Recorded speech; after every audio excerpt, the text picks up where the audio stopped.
Set in 1993, Cameron Post is a high school junior living in a small town in Pennsylvania. She has lived with her Aunt Ruth since her parents died. She attends Bible study and makes out with her best friend Coley after school. At the homecoming dance, Cameron and Coley sneak away from the dance into their car, where they smoke weed and start making love, with Coley fingering Cameron. But they are interrupted when Cameron's homecoming date Jamie discovers them. Ruth finds out, presumably from Jamie, and decides to send Cameron to God's Promise, a religious gay conversion camp located in rural upstate New York for young people who struggle with same-sex attraction. At the camp, Cameron meets the cheerful Reverend Rick, who introduces her to her room and her roommate Aaron, whose side of the room is decorated with Minnesota Vikings paraphernalia. He explains she will get decorating and male privileges later on. He checks her bag, removes a cassette tape she brought, and makes her sign her contract with the facility. The students are known as disciples. That night, Cameron dreams of the first time she makes love with Coley while they are watching a video, but is awoken by the staff's nightly flashlight checks into the room to make sure the disciples are in their rooms. The next day, Aaron shows Cameron around the lunchroom and tells her about the other students. Aaron is peppy and genuinely believes that God's promise can fix her. She explains that Reverend Rick once experienced same-sex attractions but overcame them. On her first day of class, the camp director, Dr. Lydia Marsh, introduces herself to Cameron, welcoming her to God's Promise. Cameron goes for a run every morning and one morning spies two other disciples, Adam and Jane, sneaking into a cellar and smoking weed. Later, she has her first counseling session with Rick and Lydia. They give her a drawing of an iceberg, explaining that same-sex attraction is the tip. Still, they need to examine the reasons underneath. They ask her to fill her iceberg out, and she goes and looks at the icebergs of other students, learning about how they ended up at God's Promise.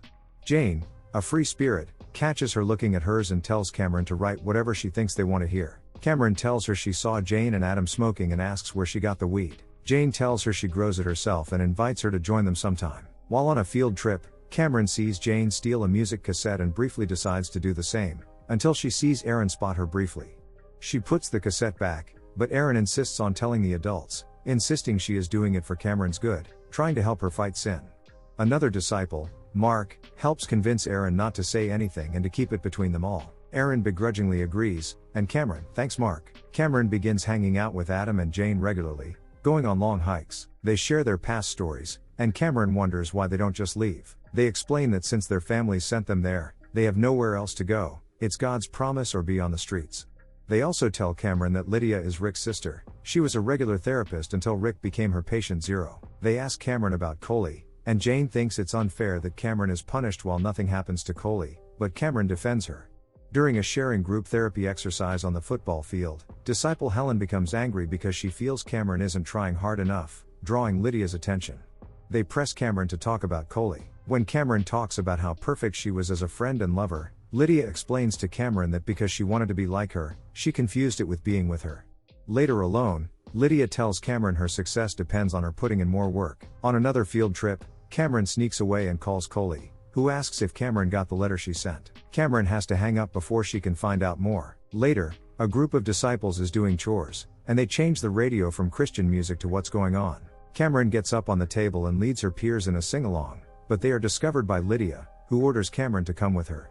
She gives Cameron her mail, telling her she should read it. Inside is a letter from Coley, where she claims Cameron took advantage of their friendship to try to change her into a lesbian. Here, Cameron realizes that Coley was the one who outed her in their sexual affair to Aunt Ruth, as Cameron assumed after Jamie discovered them in the backseat of the car. Cameron tells Adam and Jane about the letter and wonders if Coley is right about everything and if she is a messed up person. Jane tears up the letter and tells Cameron to forget about Coley, a rat who is in denial of her sexual identity. But Cameron is still shaken and calls Ruth in tears, asking if she can come home. Ruth tells her no, that she's doing this for her own good and that she loves her. After that, Cameron starts putting more effort in. She fills in her iceberg and begins working out with Aaron regularly to Christian-themed exercise videos. She dreams of making out with her teacher but is shaken awake by Aaron, who says she heard Cameron making noises and knows what she was dreaming about.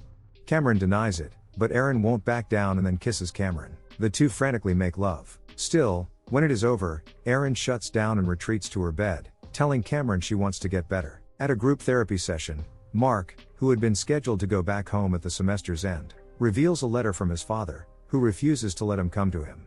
His father writes that he is still too effeminate and embarrassing to him and the entire family. Mark begins screaming and throwing a fit while Lydia yells at him to calm down. That night, Cameron uses the bathroom and finds it covered in blood. The next day, the counselors tell the disciples that Mark tried to harm himself but was found by his roommate Adam and taken to a hospital. One-on-one, Cameron asks Rick to tell her exactly what happened, and he confesses that Mark used a razor to cut his genitals, and then poured bleach on his wounds. Cameron accuses Rick and the staff of not knowing what they're doing and making it up as they go along, and Rick cries and says he doesn't have a good answer for her. An investigator comes to check the conditions at the camp. Interviewing Cameron, he asks if she feels safe and trusts the staff. She says no, and when he presses for actual incidents of abuse, she says that while they may not beat the disciples, teaching them all to hate themselves is emotional abuse.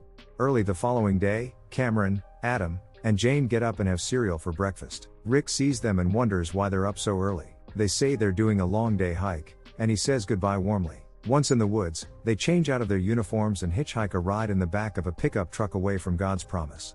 Finally free, the three teens smile and laugh as they head into the future.